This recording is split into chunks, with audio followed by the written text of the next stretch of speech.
Bonjour Joël Dicker. Bonjour. Bienvenue dans le Talk de France Info. Joël Dicker, pour ceux qui ne vous connaissent pas, mais qui ne vous connaissent pas.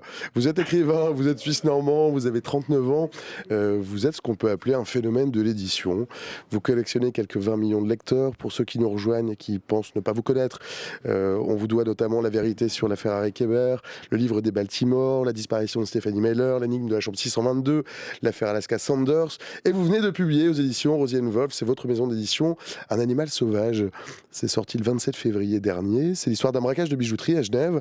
Un braquage qui dure 7 minutes, qui condense plusieurs années de la vie de 5 personnes qui, d'une manière ou d'une autre, ont tout un lien avec le braquage. J'ai à peu près... J'en dis pas davantage. Dans cette affaire, il y a notamment Sophie, une avocate qui a tout pour vivre heureuse, mais dont le destin va être un peu bousculé. Donc j'en dis vraiment pas plus.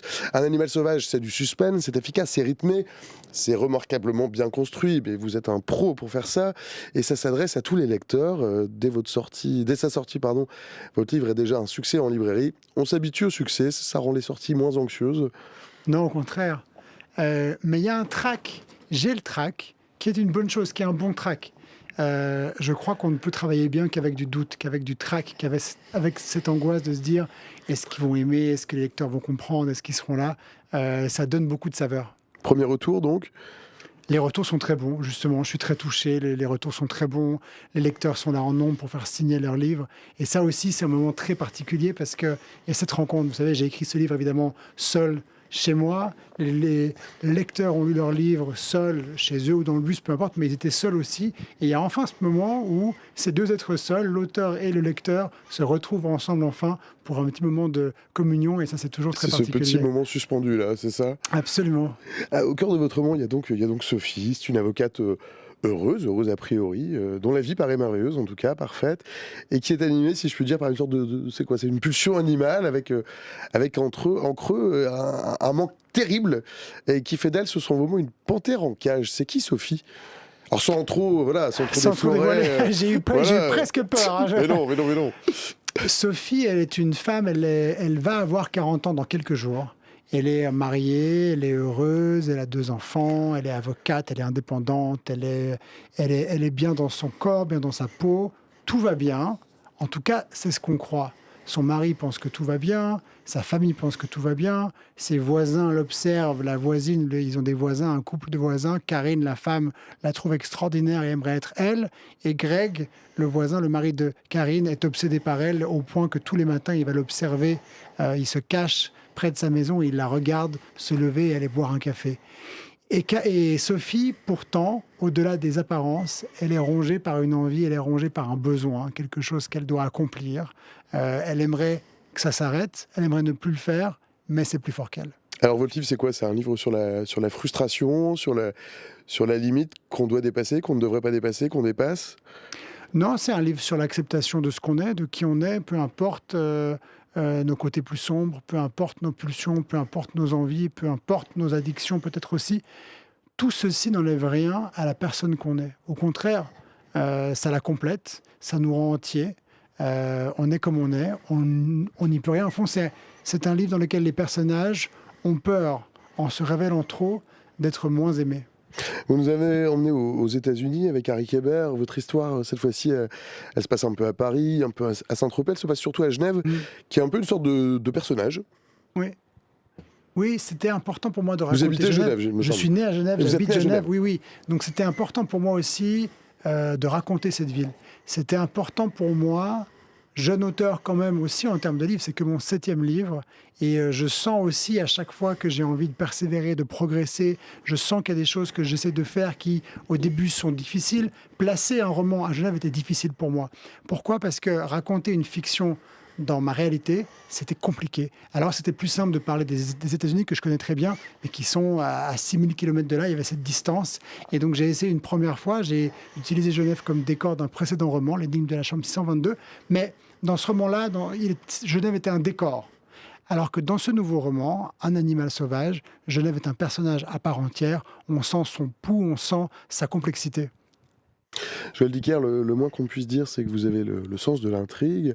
Vous savez comment articuler le temps, le désarticuler, trouver les sentiers perpendiculaires dans des destins qui sont a priori parallèles. Comment vous travaillez? Vous avez un plan, vous avez un synopsis. Comment vous, du point de vue de l'artisan du texte, comment vous procédez, Joël Dicker? J'ai pas de plan justement, et ça c'est un élément très important parce que j'ai le sentiment que le plan est une contrainte. J'ai le sentiment que si j'avais un plan qui me dirait alors voilà le début, voilà le milieu, voilà la fin, je m'empêcherais d'imaginer d'autres possibilités, d'autres hypothèses, ça m'empêcherait d'aller au fond des personnages, qui est quelque chose de très important pour moi, qui est un peu comme de se promener dans une ville qu'on ne connaît pas, et soit on avance, on se perd, et c'est en se perdant qu'on découvre des endroits, soit on suit son GPS ou sa carte, et là on saura exactement où on va, mais on va se priver justement de découvertes. Alors c'est une façon de faire qui est laborieuse, mais qui moi me convient bien. Dans vos livres, il y a très peu de descriptions. C'est un choix ou c'est pour s'adresser à tout le monde, pour pouvoir mobiliser des imaginaires dans la tête de chacun de vos lectrices et de vos lecteurs?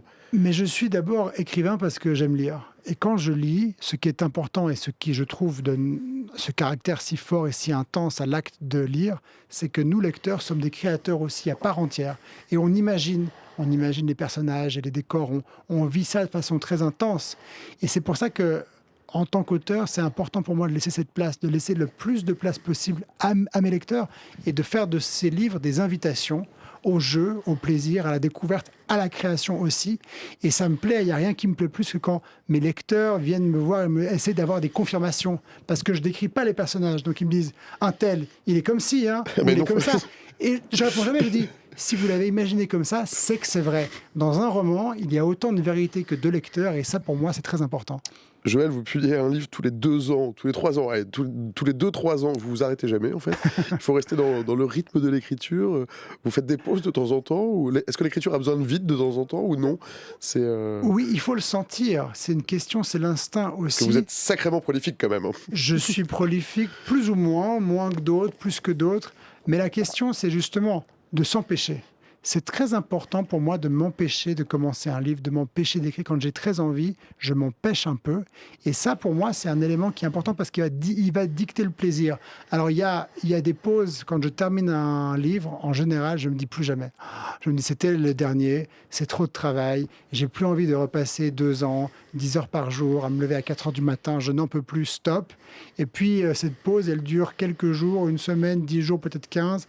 Et là, tout d'un coup, cette envie, elle revient. Ce picotement de la main, ce picotement de l'esprit, de dire « Ah, mais peut-être que j'ai une idée, je vais juste voir ce que c'est. » Et puis, évidemment, là, c'est le début de quelque chose d'autre.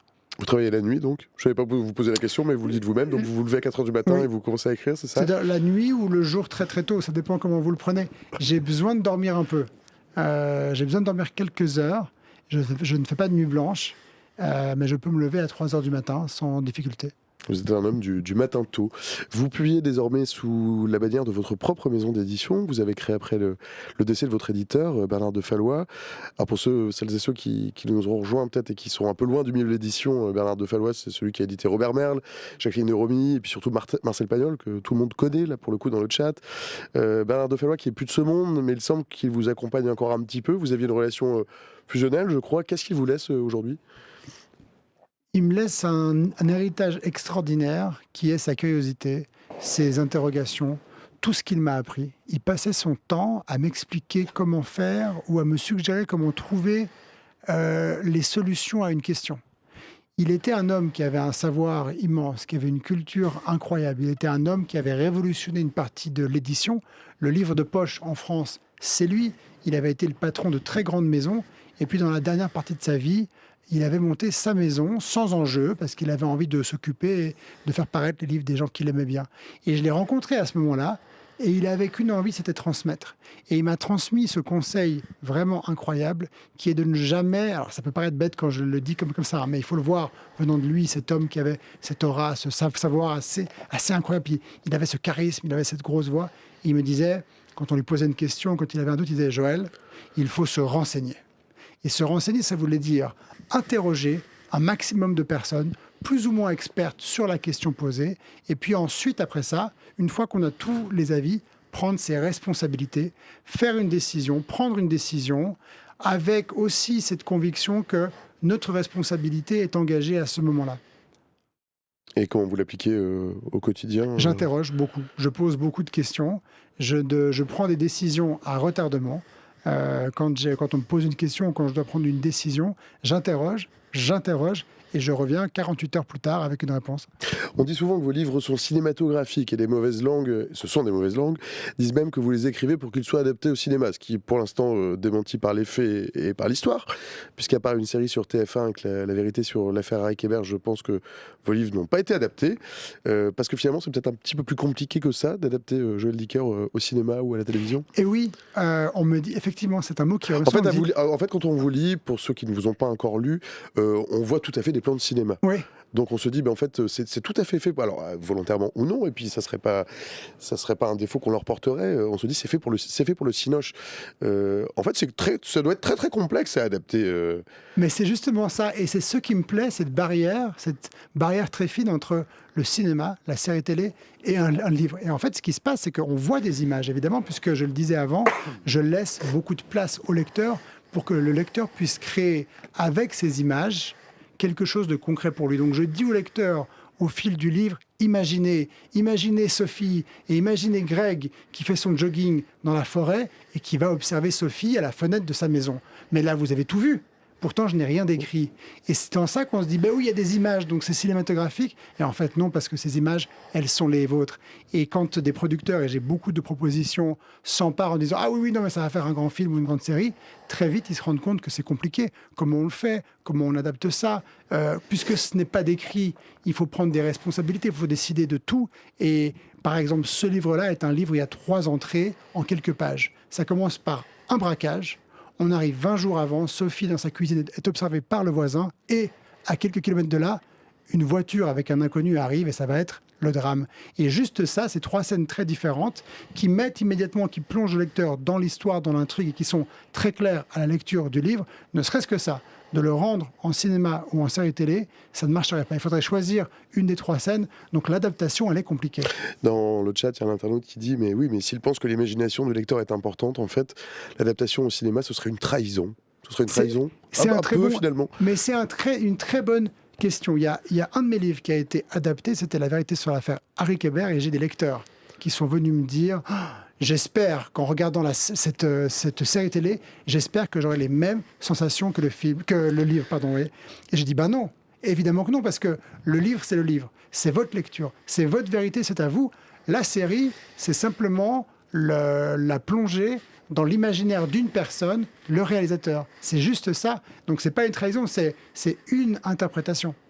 Joël Dicker, vous êtes musicien. Alors, j'ai lu ça sur votre fiche Wikipédia, je vous avoue. Vous êtes batteur, il me semble. Ouais. Qu'est-ce qu'il faut lire il faut lire Un animal sauvage avec quoi?